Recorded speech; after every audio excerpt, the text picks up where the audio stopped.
पुण्याचा होते म्हणून ते गावाला जाऊन आले लिहून आले ओम भिक्षाम देहि ओम भिक्षाम देहि आपण एक कर्म सांगा त्याने ठाम कर्म बंद केले ज्ञानेश्वर पुढे निघाले ए पोला म्हणजे सगळेच पोरं मारे तू भिक्षा पाहिजे कसला ये ये ये घे पीठ आणि पीठ भरून जोडीमध्ये मातीच टाकली ज्ञानेश्वर पानखाली घालून निघाले पुढे ते कर्णदासाने जोडी सोडली आणि म्हणाला अरे थांब या भाकरी पण घेऊन जा कसं काय रे 10 रुपये बघतोस जाय नी भिक्षा मागते संध्याकाळ झाली इकडे मुक्ताईने विठ्ठलाच्या मूर्तीसमोर सांगत लावली ही मूर्ती तेवढीच त्याच्या बापात शॉटगन तिने हात जोडून रामनाच्या होऊ लागली तर सावली त्याला राग आलाय तिने पटकन रामाच्या होऊ लागली आणि आपल्या भावासाठी माना मारली ही वृत्ती आणि चोपाल दोघे येऊन बसले तेव्हा तिने विचारले हे काय दोघच कसे ज्ञानदादा कुठे त्याला भूकसे म्हणतो तो सोपानाने उत्तर दिलं भूकवियाला काय झालं थांब मीच बोलून देते त्याला आज मला मुक्ताई खोपट्यात गेली हे खोपर म्हणजे तिच्या ज्ञानदादाची एकांत जागा जवळ जागेत तो लोहरी तेव्हा धर्मासाचा दादाची जोडी तर इतकी दिसली अगं बाई या जोडीचा माती आणि शेणाचे गौरव कुणा दुष्टाने केला असता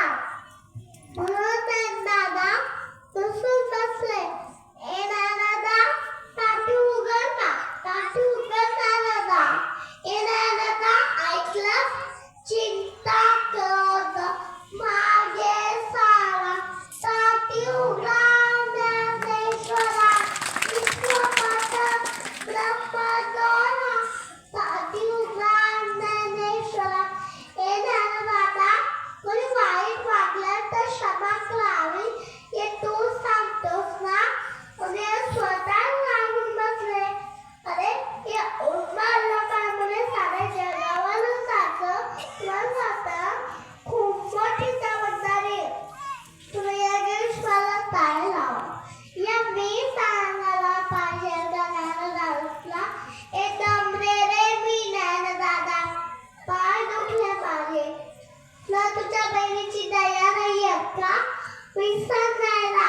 क्षमा करे अरुणा लोकांना तो जीव पाडणारा ते डुमडुमला लोकांसाठी नाव कर आता रजतपणे या सगळ्यासाठी धावले तर सामान दाखवसाठी धावले तर धावले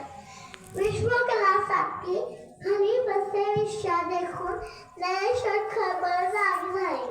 मग त्यांनी त्याच्या शाळेत बसलेला नयाशाने काढून दूर केला त्याने धावत येऊन नाव उघडले दादा उभं राहायला मुक्ताईला उचलून घेतले आणि म्हणाले मुक्ता तू आज माझी उत्थान करणे झालेस तुम्हाला सत्याच्या ठाकुराची आठवण दिला आहे आता मला विश्वकलासाठी भाग्य जाय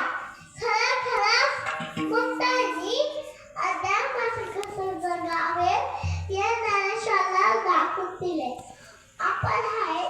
मुक्ताईकडे सर्वांसाठी मागून सर्वे विसरून संतू सर्वे संतुरी राम सर्वे बल्लारी पक्षतू ना कष्टी दुःख बापऱ्या धन्यवाद